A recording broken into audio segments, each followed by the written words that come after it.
Молодежь за ЗОЖ под таким девизом в Якутске также флешмоб провел уже Республиканский центр медицинской профилактики.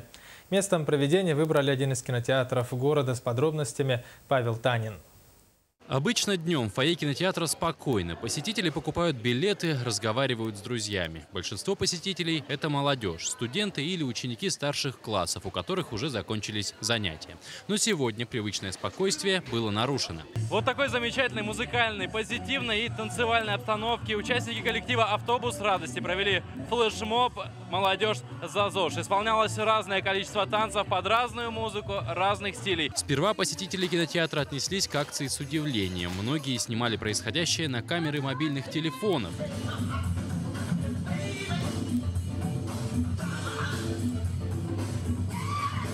А некоторые решили присоединиться к танцорам и блеснули своим мастерством.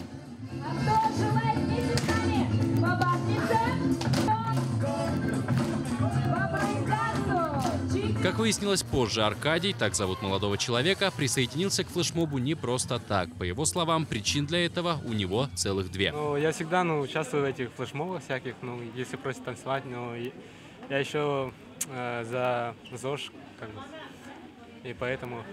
То есть, получается, тут скрестилась и ваша любовь к флешмобам и к здоровому образу жизни. Да, я всегда хотел танцевать, но не умел. Вместе с тем, флешмоб приурочен к декаде, посвященной Национальному дню здоровья. И 26 февраля его повторят в другом кинотеатре города. Павел Танин, Василий Слепцов, НВК «Саха», Якутск.